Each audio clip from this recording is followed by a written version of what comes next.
കർത്താവായ യേശുക്രിസ്തുവിൻ്റെ സ്നേഹം നിറഞ്ഞ നാമത്തിൽ നിങ്ങൾക്ക് ഓരോരുത്തർക്കും എൻ്റെ എളിയ സ്നേഹവന്ദനം.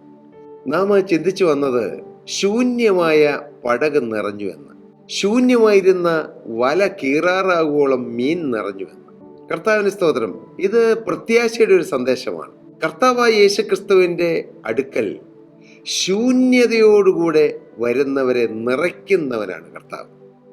ഞാൻ പറഞ്ഞത് സാമ്പത്തികമായ ശൂന്യതയോടെ വരുന്നവരെ മാത്രം നിറയ്ക്കും എന്നുള്ള ഒരു പ്രോസ്പെരിറ്റി ഗോസ്പൽ മാത്രമല്ല ഞാൻ പറഞ്ഞത്. അതുമുണ്ട്. പക്ഷേ ആത്മീയമായും സ്പിരിച്വലി നമ്മെ ഫില്ല് ചെയ്യാൻ കർത്താവിന് കഴിയും.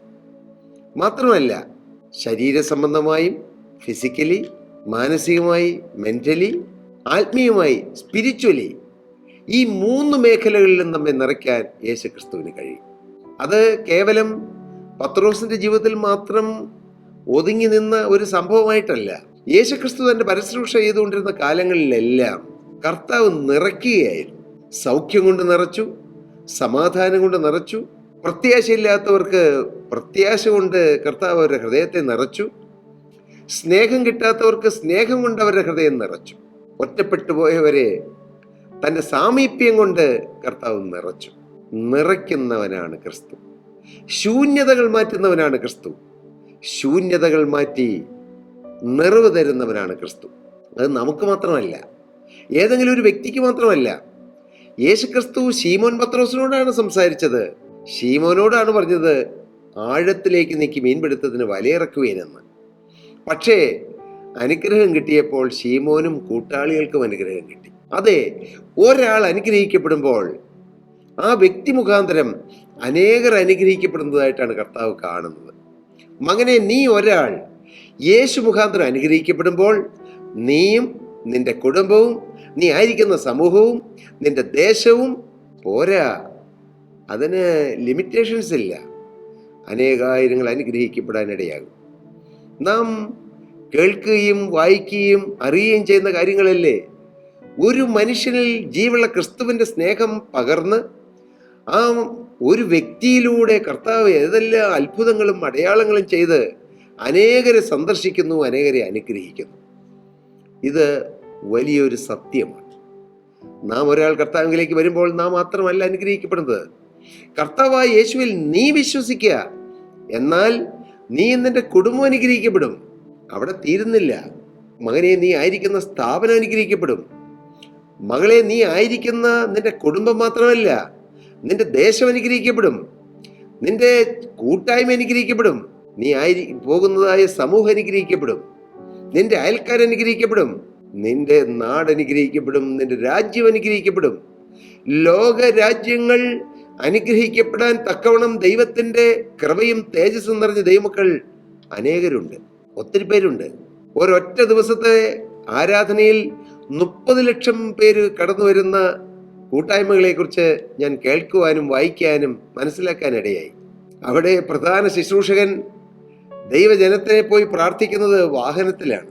കിലോമീറ്ററുകളോളം നീണ്ടു നിൽക്കുന്ന വലിയ ജനാവലികൾ. ആ ഒരാളുടെ സമർപ്പണത്തിൽ നിന്നുകൊണ്ട് ദൈവം പ്രവർത്തിക്കുന്നു.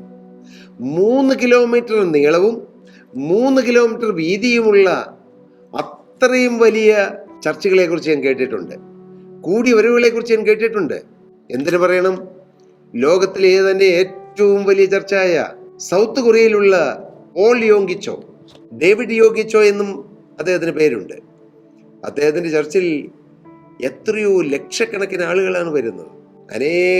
അനേകം ദൈവദാസന്മാരിലൂടെ സ്വർഗത്തിലെ ദൈവം തന്റെ പ്രവൃത്തി വെളിപ്പെടുത്തിയിട്ടുണ്ട്. ഒരാളെ കർത്താവ് വിളിക്കുമ്പോൾ അവനെ മാത്രമല്ല, അവന്റെ കുടുംബത്തെയും വിളിക്കുന്നു. പ്രിയ മകളെ, നിന്നെ കർത്താവ് വിളിക്കുമ്പോൾ നിന്റെ മദ്യപാനിയായി ഭർത്താവിനെയും കർത്താവ് കാണുന്നുണ്ട്.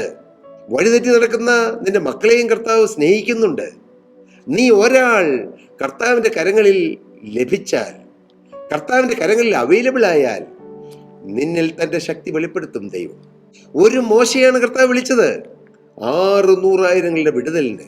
ഒരു അബ്രഹാമിനെയാണ് ദൈവം വിളിച്ചത് ജാതികളുടെ പിതാവായി. ഇങ്ങനെ നോക്കിയാൽ കാലാകാലങ്ങളിൽ ഓരോ വ്യക്തികളെ ദൈവം വിളിക്കുന്നു, ഓരോ കുടുംബങ്ങളെ കർത്താവ് വേർതിരിക്കുന്നു. എന്തിന്?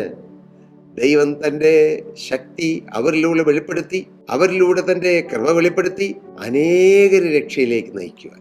അതുകൊണ്ട് നാം ഒരാൾ രക്ഷയിലേക്ക് വരുമ്പോൾ നാം മാത്രം രക്ഷപ്പെടുക എന്നുള്ള സ്വാർത്ഥതയല്ല നാം ചിന്തിക്കേണ്ടത്. കർത്താവേ, എന്നിലൂടെ അനേക ആത്മാക്കൾ രക്ഷപ്പെടാൻ ഇടയാകണം, അനേക കുടുംബങ്ങൾ സ്വർഗമാകാൻ ഇടയാകണം, അനേകർക്ക് വേണ്ടി ഇടിവിൽ നിന്ന് പ്രാർത്ഥിക്കാൻ നാഥ എൻ്റെ ജീവിതം അങ്ങേക്ക് തരുന്നു, കർത്താവിന് വേലയ്ക്കായി തരുന്നു, കർത്താവിന് മഹത്വത്തിനായി തരുന്നു. പത്രോസ് ക്രിസ്തുവിന്റെ വചനമനുസരിച്ച്, യേശുവിന്റെ വചനമനുസരിച്ച് മുന്നോട്ട് ഇറങ്ങിയപ്പോൾ പത്രോസ് പോലും വിചാരിച്ചോ ഇത്രയൊക്കെ സംഭവിക്കുമെന്ന്? വിചാരിച്ചില്ല. കൂടെയുള്ളവർ വിചാരിച്ചോ? അവരും വിചാരിച്ചില്ല. എന്നാൽ ഒരു പത്രോസ് ഇറങ്ങിയപ്പോൾ പത്രോസിന്റെ കൂട്ടാളികളും ഇറങ്ങി. ഒരു പത്രോസ് അനുഗ്രഹിക്കപ്പെട്ടപ്പോൾ കൂടെയുള്ളവർക്കും അനുഗ്രഹം. ദൈവത്തിന് സ്തോത്രം.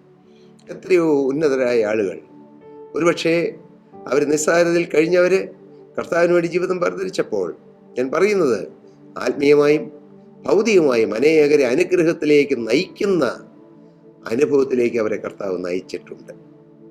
പ്രിയപ്പെട്ടവരെ, നിങ്ങൾക്ക് അങ്ങനെ ഒരു ആഗ്രഹമുണ്ടോ? നിങ്ങൾക്കൊരു കൊതിയുണ്ടോ? കർത്താവെ, ഞാനും എൻ്റെ ഭാര്യയും എൻ്റെ കുഞ്ഞുങ്ങളും എൻ്റെ മാതാപിതാക്കളും അനുഗ്രഹിക്കപ്പെടുക എന്നുള്ള ഒരു ചെറിയ ഇടുങ്ങിയ ചിന്തയല്ല. കർത്താവെ, ഞാൻ മുഖാന്തരം ലോകം മുഴുവൻ അനുഗ്രഹിക്കപ്പെടണം, അനേകായിരങ്ങൾ അനുഗ്രഹിക്കപ്പെടണം, എൻ്റെ ദേശം അനുഗ്രഹിക്കപ്പെടണം, എൻ്റെ ജില്ല അനുഗ്രഹിക്കപ്പെടണം, എൻ്റെ സംസ്ഥാനം അനുഗ്രഹിക്കപ്പെടണം, എൻ്റെ രാജ്യം അനുഗ്രഹിക്കപ്പെടണം, ലോക രാജ്യങ്ങൾ അനുഗ്രഹിക്കപ്പെടണം. അങ്ങനെ വിശാലമായ ചിന്തകൾ നാം ദൈവസന്നിധിയിൽ വെച്ചുകൊണ്ട് ആ പോസിറ്റീവ് തിങ്കിങ്ങോടെ നാം മുന്നോട്ട് ഇറങ്ങിയാൽ ദൈവം നമ്മെ വഴി നടത്തും. വില്യം കേറി എന്ന ഉന്നതനായ മനുഷ്യൻ ഇപ്രകാരം, ദൈവദാസൻ ഇപ്രകാരം ഒരിക്കൽ പറഞ്ഞു, expect great things from God and do great things for God.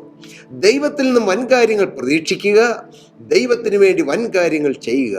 യൗവനക്കാര, പ്രിയ മകളെ, പ്രിയ സഹോദര, നിന്നെ ദൈവം വിളിച്ചിരിക്കുന്നത് വലിയവയ്ക്കായിട്ടാണ്. നിന്റെ ഒരു കുടുംബത്തിന്റെ രക്ഷയ്ക്ക് വേണ്ടി മാത്രമല്ല. മകനെ, നീ നന്നായി നിന്നാൽ, നീ ശരിയായി നിന്നാൽ, നീ തീയായി നിന്നാൽ, പരിശുദ്ധാത്മാവിന്റെ നിറവിൽ നിന്നാൽ, നിന്നിലൂടെ അനേകായിരങ്ങൾ ക്രിസ്തുവിനെ കണ്ടെത്തും, രക്ഷയിലേക്ക് വരും, നിത്യ സ്വർഗത്തിന്റെ അവകാശികളായി തീരും. അതാണ് നമ്മെക്കുറിച്ചുള്ള സ്വർഗത്തിന്റെ ആഗ്രഹം. കർത്താവിന്റെ വചനം പറയുന്നു, പത്രോസ്ലീഹായിലൂടെ തന്നെ ആ ജീവനുള്ള ദൈവം പറയുന്നു, നിങ്ങളോ അന്ധകാരത്തിൽ നിന്നും തന്റെ അത്ഭുത പ്രകാശത്തിലേക്ക് നിങ്ങളെ വിളിച്ചവന്റെ സൽഗുണങ്ങളെ ഘോഷിപ്പാൻ തക്കവണ്ണം തിരഞ്ഞെടുക്കപ്പെട്ട ഒരു ജാതിയും രാജകീയ പുരോഹിത വർഗവും വിശുദ്ധ വംശവും സ്വന്തം ജനവുമാകുന്നു. മുമ്പേ നിങ്ങൾ ജനമല്ലാത്തവർ, ഇപ്പോഴോ ദൈവത്തിന്റെ ജനം, കരുണ ലഭിക്കാത്തവർ, ഇപ്പോഴോ കരുണ ലഭിച്ചവർ തന്നെ. ഹല്ലേലൂയ. വീണ്ടും അപ്പോസ്തലൻ പറയുന്നു, പ്രിയമുള്ളവരെ, പ്രവാസികളും പരദേശികളുമായി നിങ്ങളെ ആത്മാവിനോട് പോരാടുന്ന ജഡമോഹങ്ങളെ വിട്ടകന്ന് ലോകം നിങ്ങളെ ദുഷ്പ്രവർത്തിക്കാരെന്ന് ദുഷിക്കും തോറും നിങ്ങളുടെ നല്ല പ്രവർത്തികളെ കണ്ട് അറിഞ്ഞ് സന്ദർശന ദിവസത്തിൽ ദൈവത്തെ മഹത്വപ്പെടുത്തേണ്ടതിന് അവരുടെ ഇടയിൽ നിങ്ങളുടെ നടപ്പ് നന്നായിരിക്കണമെന്ന് ഞാൻ നിങ്ങളെ പ്രബോധിപ്പിക്കുന്നു. പത്രോസ്ലീഹ അനുഭവത്തിലൂടെ പറയുകയാണ്, ആത്മാവിന്റെ തേജസ്സോടെ പറയുകയാണ്, പ്രബോധിപ്പിക്കുകയാണ്. കുഞ്ഞുങ്ങളെ, നിങ്ങൾ ലോകത്തിന് വേണ്ടി ജീവിച്ച് നിങ്ങളുടെ ജീവിതം കളയരുത്. ചെറിയവയ്ക്ക് വേണ്ടി ജീവിച്ച് ജീവിതം കളയരുത്. Expect great things. വലിയവ പ്രതീക്ഷിക്കുക, വലിയവയ്ക്ക് വേണ്ടി ജീവിതം സമർപ്പിക്കുക. ഏതാണ് ഏറ്റവും വലുത്? യേശുക്രിസ്തുവിന്റെ വേലയിൽ അപ്പുറത്തേക്ക് വലിയവ എന്തുണ്ട്? ഒന്നുമില്ല. Just one life. It will soon B past. That which is done for Christ alone will last. ക്രിസ്തുവിന് വേണ്ടി ചെയ്യുന്നത് മാത്രമേ നിലനിൽക്കുകയുള്ളൂ. മകനെ, നീ എന്തെല്ലാം വെട്ടിപ്പിടിച്ചാലും, എന്തെല്ലാം നേടിയാലും, നീ ഡോക്ടറേറ്റുകൾ പലത് സമ്പാദിച്ചാലും, നിന്റെ ജീവിതത്തിൽ കോടിക്കണക്കിന് രൂപ സമ്പാദിച്ചാലും, എന്തെല്ലാം നേടിയാലും, പ്രശസ്തി നേടിയാലും, എല്ലാം നേടിയാലും ഒന്നേ നിലനിൽക്കുകയുള്ളൂ, യേശുവിന് വേണ്ടി ചെയ്യുന്നത്. യേശുവിന് വേണ്ടി അനേക ആത്മാക്കളെ നേടുക, സ്വർഗരാജ്യത്തിന് വേണ്ടി അനേകരെ ഒരുക്കുക. അതിനായി നമ്മുടെ ജീവിതം സമർപ്പിക്കുക. ഈ നല്ല സമയം യേശുവിന്റെ വേലയ്ക്കായി സമർപ്പിക്കൂ പ്രിയരെ. യേശുവിന്റെ മഹത്വത്തിനായി സമർപ്പിക്കൂ. നിങ്ങളുടെ വിഭവങ്ങൾ, നിങ്ങളുടെ ശബ്ദം, നിങ്ങളുടെ ആരോഗ്യം, നിങ്ങൾക്ക് ദൈവം തന്ന ടാലന്റുകൾ, നിങ്ങളുടെ സമ്പത്ത്, നിങ്ങളുടെ സ്വാധീനം, നിങ്ങളുടെ ഭവനം, നിങ്ങളുടെ വാഹനങ്ങൾ, നിങ്ങൾക്ക് എന്തെല്ലാം ഉണ്ടോ, നിങ്ങളുടെ ഭാവി തലമുറകൾ എല്ലാം ക്രിസ്തുവിന്റെ മഹത്വത്തിന് വേണ്ടി സമർപ്പിക്കുക. നഷ്ടമല്ല എന്ന് ഞാൻ നിങ്ങളെ ഓർപ്പിക്കാം. എല്ലാം ലാഭമാണ്. കൂലി അവന്റെ കയ്യിലും പ്രതിഫലം അവന്റെ പക്കലുമുണ്ട്. പടക് നിറച്ചു തരും. ഹല്ലേലൂയ. ഓ മകനെ, നിന്റെ ആത്മാവിൽ നിറയെ നിനക്ക് സന്തോഷം തരും, ആത്മ നിറവ് തരും, കൃപാവരങ്ങളുടെ നിറവ് തരും. ഒന്നും തീർന്നു പോയിട്ടില്ല. എല്ലാ നിറവിന്റെ നിറവും തന്ന് മകനെ, നിന്നെ ഈ ഭൂമിയിൽ ഒരു അത്ഭുതമാക്കി കർത്താവ് തീർക്കും. അതിന് നാം എന്താണ് ചെയ്യേണ്ടത്? നിറയ്ക്കുന്നവന്റെ കരങ്ങളിലേക്ക് ജീവിതം കൊടുക്കുക. ഹല്ലേലൂയ. ഈ നല്ല സമയം അതിനുവേണ്ടി നിങ്ങൾ ഉപയോഗിക്കൂ. യേശുവേ, എൻ്റെ ജീവിതം ഇന്ന് ശൂന്യമാണ്, ശൂന്യമായ പടകാണ്, ശൂന്യമായ ഹൃദയമാണ്, ശൂന്യമായ ജീവിതമാണ്, ശൂന്യമായ പേഴ്സാണ്. എന്നാൽ നാഥ അങ്ങയുടെ കരങ്ങളിലേക്ക് തരുന്നു. കൊടുക്കൂ, അവൻ നിറയ്ക്കും. കർത്താവ് നിങ്ങളെ അനുഗ്രഹിക്കട്ടെ. ദൈവനാമം മഹത്വപ്പെടട്ടെ. പ്രിയ സഹോദരി സഹോദരങ്ങളെ, നിങ്ങൾക്ക് പ്രാർത്ഥന വിഷയങ്ങളുണ്ടോ? തീർച്ചയായും ഞങ്ങളെ വിളിച്ചറിയിച്ചാൽ ഞങ്ങൾ പ്രാർത്ഥിക്കും. പക്ഷേ ഞങ്ങൾ എന്നും ദൈവജനത്തോട് അഡ്വൈസ് ചെയ്യുന്ന കാര്യം, നിങ്ങൾ ഓരോരുത്തരും യേശുവിനെ രക്ഷിതാവും കർത്താവുമായി സ്വീകരിച്ചതിന് ശേഷം നിങ്ങൾ തന്നെ മുഴങ്കാൽ മടക്കി പ്രാർത്ഥിക്കൂ. നിങ്ങളുടെ വീട്ടിലോ നിങ്ങൾ പോകുന്ന പ്രാർത്ഥനാ കൂട്ടത്തിലോ നിങ്ങൾ മുഴങ്കാൽ മടക്കി ആത്മാർത്ഥമായി പ്രാർത്ഥിക്കൂ. നിങ്ങളുടെ പ്രാർത്ഥനയും കർത്താവ് കേൾക്കും. നിങ്ങൾക്കും പറയാം, എൻ്റെ പ്രാർത്ഥന യേശു കേട്ടു എന്നൊരു സാക്ഷ്യം പറയാനുള്ള അവസരം നിങ്ങൾക്കും കിട്ടും. അല്ല, ഞങ്ങളും നിങ്ങൾക്ക് വേണ്ടി പ്രാർത്ഥിക്കാം. കർത്താവ് നിങ്ങളെ നിറപടിയായി അനുഗ്രഹിക്കട്ടെ. സ്തോത്രം.